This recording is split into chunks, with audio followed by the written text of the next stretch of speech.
പൊതുരംഗത്തേക്ക് വന്നിട്ട് 20 കാലത്തോളമായി. ആ 20 വർഷക്കാലത്തിനുള്ളിൽ എല്ലാ രാഷ്ട്രീയ പ്രവർത്തകരും, എല്ലാ ജാതി മത ഭേദമന്യേ എല്ലാവരെയും സഹകരിച്ചു കൊണ്ടുപോകുന്ന ഒരു വ്യക്തിയാണ് ഞാൻ. ഈ ഒരു വർഗീയ പ്രസ്താവന ഞങ്ങൾ പൊതുരംഗത്തുള്ള എല്ലാവരെയും തെറ്റിദ്ധരിപ്പിക്കുന്ന വർഗീയത എന്ന വിഷം ഹിന്ദു, മുസ്ലിം, ക്രിസ്ത്യൻസ് വിഭാഗത്തിലേക്ക് കുത്തിയിറക്കുന്നതാണ് ഈ ജില്ലാ കമ്മിറ്റി അംഗത്തിൻ്റെ പ്രസ്താവന. അതേപോലെ തന്നെ എനിക്കൊരു ചോദ്യം ചോദിക്കാനുണ്ട്. ഞങ്ങളെന്താ ST വിഭാഗക്കാരായതുകൊണ്ട് ഞങ്ങൾക്കെന്താ ഉയർന്ന തലത്തിൽ എത്താൻ പറ്റില്ലേ? അല്ലെങ്കിൽ ഞങ്ങളെന്തായാലും ഒരു താഴ്ന്ന ഒരു ജാതിയിൽപ്പെട്ട ആളെന്ന് ആരാണ് മുദ്ര കുത്തിയത്? നമുക്കാർക്കും അങ്ങനത്തെ യാതൊരു ഇതും ഇല്ല ആ മുദ്ര കുത്തിയാൽ. കാരണം ഞങ്ങളെ താഴെത്തട്ടിൽ നിന്ന് മേലേക്ക് ഉയർന്നു വരുമ്പോൾ നമ്മളെ ഉയർത്തിക്കൊണ്ടുവരുന്നതാണ് എല്ലാവരും പ്രാധാന്യം കൊടുക്കേണ്ടത്. ഇപ്പം നമുക്കറിയാം, നമ്മളൊരു പോസ്റ്റിലേക്ക് ST വിഭാഗത്തിൽപ്പെട്ട ഒരാൾ ഒരു പോസ്റ്റിലേക്ക് വന്നു കഴിഞ്ഞാൽ ആ പോസ്റ്റിന് എല്ലാവരും സഹകരിച്ച് അവരെ കൈപിടിച്ച് മുന്നോട്ട് നടത്തിക്കൊണ്ട് പോവുകയല്ലേ ചെയ്യേണ്ടത്. അല്ലാതെ ഇത്രയും വർഗീയ ചിന്തകളും വർഗീയ വിഷങ്ങളും ചീറ്റിക്കൊണ്ട് രാഷ്ട്രീയ പ്രവർത്തനത്തെ, അതേപോലെ തന്നെ മതേതരത്വ പ്രസ്താവനത്തെയും, അതുപോലെ തന്നെ ജനങ്ങളിലും ഭിന്നിപ്പ് നടത്തി എല്ലാവരെയും വർഗീയപരമായി ആക്ഷേപിച്ചും എല്ലാ മതവിഭാഗത്തിൽ തെറ്റിദ്ധാരണ പരത്തി വർഗീയത വിത്ത് പാകുന്ന ഇയാളുടെ പ്രസ്താവനയോട് വളരെയേറെ അമർഷവും ഒരുപാട് ഇതുണ്ട്. കാരണം എന്ന് പറയുമ്പോൾ നമ്മളൊരു ST വിഭാഗം, ഇവർ പറഞ്ഞല്ലോ ആദിവാസി. ആരാണ് ഞങ്ങൾക്ക് ആദിവാസി എന്ന് പേരിട്ടത്? ഇവരെന്തിനാണ്? ഞാൻ പനമരം ഗ്രാമപഞ്ചായത്ത് ഒരു പ്രസിഡൻ്റാണ് ഞാൻ. അവരെങ്ങനെയാണ് എന്നെ പെണ്ണേന്ന് അഭിസംബോധന ചെയ്യുക? അവർക്ക് ആരാണ് അധികാരം കൊടുത്തത്?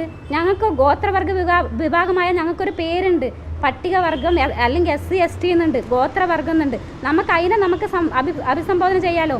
അല്ലാണ്ട് ഇവർ ഒരു സമ്മേളനത്തിൽ വിളിച്ചു ചേർത്ത് നാടൊട്ടക പെണ്ണ്, ആദിവാസി സ്ത്രീ എന്ന് പറയാൻ ഇവരാരാണ്? എനിക്ക് പറയാനുള്ളത്, നേരിട്ട് നമുക്കെതിരെ വംശീയ ആക്ഷേപം നടത്തി നമ്മളുടെ സമുദായത്തെ മൊത്തം ആക്ഷേപിച്ച് ഇവർക്കെതിരെ മനുഷ്യാവകാശ കമ്മീഷൻ നേരിട്ട് കേസെടുക്കണമെന്നാണ് എനിക്ക് പറയാനുള്ളത്.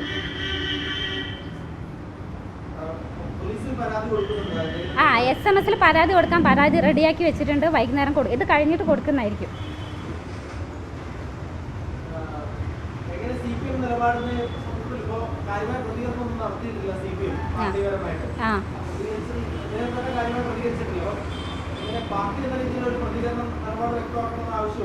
ഉണ്ട്.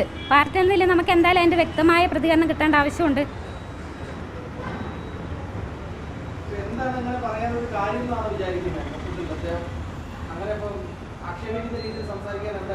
CPMന്റെ ഒരു അജണ്ട എന്ന് പറയുന്നത് മുസ്ലിം ഭൂരിപക്ഷ പ്രദേശങ്ങളിൽ മുസ്ലിം പ്രീണനം നടത്തും, ഹിന്ദു മേഖലയിൽ ഹിന്ദു പ്രീണനം നടത്തും, ക്രിസ്ത്യൻ മേഖലയിൽ ക്രിസ്ത്യൻ പ്രീണനം നടത്തും. പനമരം ടൗണിനെ സംബന്ധിച്ചിടത്തോളം ഒരു മുസ്ലിം ഭൂരിപക്ഷ പ്രദേശമാണ് പനമരം. അപ്പോൾ ആസിഡ് ടീച്ചറെ പുറത്താക്കി മുസ്ലിം ലീഗ്, എന്നിട്ട് ഒരു മറ്റ് മതവിഭാഗങ്ങളിൽപ്പെട്ട, പ്രത്യേകിച്ചിട്ട് നേരത്തെ ഞാൻ ആ വാക്കുപോലും പ്രഭാകരൻ ഉന്നയിക്കുന്ന വാക്കുപോലും ഉന്നയിക്കാൻ ഞങ്ങൾ മുസ്ലിം ലീഗുകാർ സന്നദ്ധരല്ല. ആ ഒരു വാക്കുപയോഗിച്ചിട്ട് ഞങ്ങളൊരിക്കലും അത് ചെയ്യില്ല. ഞങ്ങളെ സംബന്ധിച്ചിടത്തോളം ജില്ലാ പഞ്ചായത്ത് പ്രസിഡൻ്റായിരുന്ന ദേവകി, അവർ ജില്ലാ പഞ്ചായത്ത് പ്രസിഡൻ്റായിരുന്നു.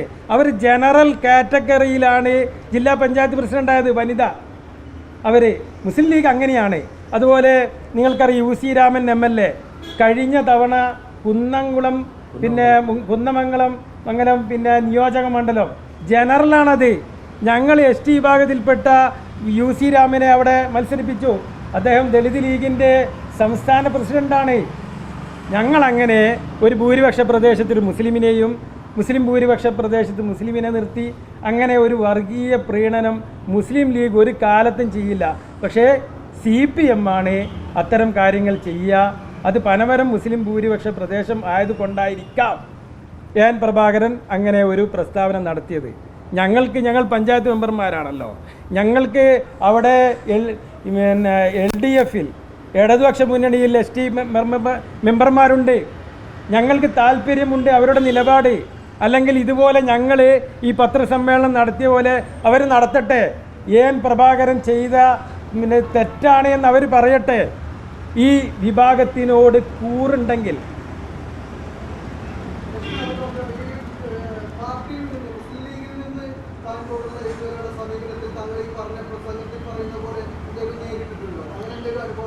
ഇല്ല. മുസ്ലിം ലീഗ് എന്ന പാർട്ടി എന്ന് നമ്മളോട് സ്നേഹത്തോടെയും കടപ്പാടും നന്ദി അറിയിച്ചുകൊണ്ട് എന്നും കൂടെ നിർത്തിയിട്ടുള്ളൂ. ഏറ്റവും കൂടുതൽ എൻ്റെ അഭിപ്രായത്തിൽ വിശ്വസിക്കാൻ പറ്റുന്നതും കൂടെ കൂട്ടുന്ന എന്ത് സഹായത്തിനും നമ്മളെ ഹെൽപ്പ് ചെയ്യുന്ന ഏറ്റവും വലിയ എൻ്റെ ഒരു ഇതിൽ ഏറ്റവും വലിയ മാതൃപരമായ പാർട്ടിയാണ് ഇന്ത്യൻ യൂണിയൻ മുസ്ലിം ലീഗ്.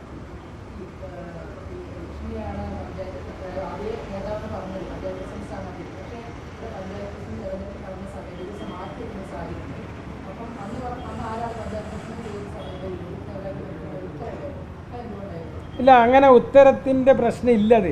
അത് നിങ്ങളെന്താ അങ്ങനെ സംസാരിക്കുന്നത് എനിക്കറിയില്ല. ഞങ്ങളെല്ലാ മെമ്പർമാരും പങ്കെടുക്കണം എന്നാണ് ഞങ്ങൾ വിചാരിച്ചത്. പക്ഷേ ഞങ്ങളിൽപ്പെട്ട 2 മെമ്പർമാർക്ക് അന്നും അങ്ങനെ തന്നെയായിരുന്നു. അതൊരു വേറെ തരത്തിലേക്ക് നിങ്ങൾ അതിനെ കൊണ്ടുപോകണ്ട. ഞാൻ പറഞ്ഞല്ലോ, ഞങ്ങൾ അന്നും ലക്ഷ്മിയാണ് തീരുമാനിച്ചത്, ഇന്നും ലക്ഷ്മിയാണ് തീരുമാനിച്ചത്. അതിൽ വേറെ ഒരു കാര്യമില്ലല്ലോ. നിങ്ങളന്ന് ഉണ്ടല്ലോ, അന്ന് പടലപ്പിണക്കോ ഒന്നുമില്ലല്ലോ. പക്ഷേ ഞങ്ങളൊരു മെമ്പർ ഹാജരാവാത്തതിൻ്റെ കാരണം എന്താണെന്ന് ഞങ്ങളെ പാർലമെൻ്ററി പാർട്ടി ലീഡർ വാസു അമ്മാനി വളരെ കൃത്യമായിട്ട് നിങ്ങളോട് സംസാരിച്ചിട്ടുണ്ട്.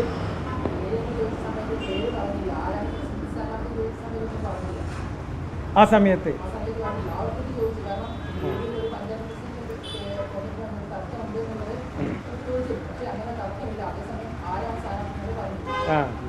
അല്ല, അത് ഏത് അവസരത്തിലാണെന്ന് എനിക്കറിയില്ല. ഞാൻ കുറച്ച് വൈകിട്ടാണ് എത്തിയത്.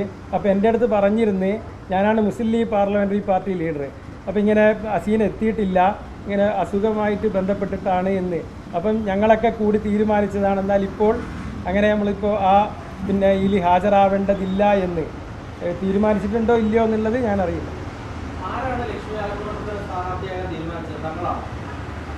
ജില്ലാ കമ്മിറ്റി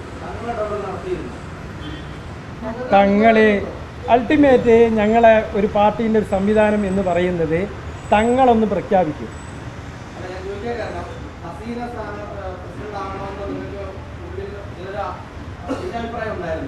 ഭിന്നാഭിപ്രായം ഇല്ല, അഭിപ്രായങ്ങൾ ഉണ്ടായിരിക്കാം. അറിയാലോ, ഒരു 140 മണ്ഡലം MLA-മാരുണ്ടെങ്കിൽ വിവിധ അഭിപ്രായങ്ങളുണ്ടാവും. പക്ഷേ തങ്ങളൊരു ആളെ പ്രഖ്യാപിച്ചു കഴിഞ്ഞാൽ പിന്നെ അതിൽ വേറെ അഭിപ്രായമൊന്നുമില്ല. അതാണ്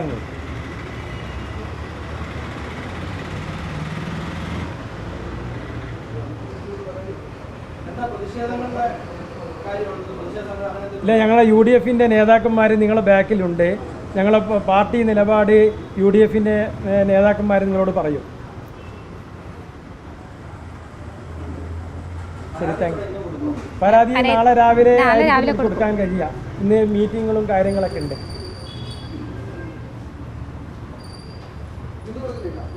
നാളെ രാവിലെ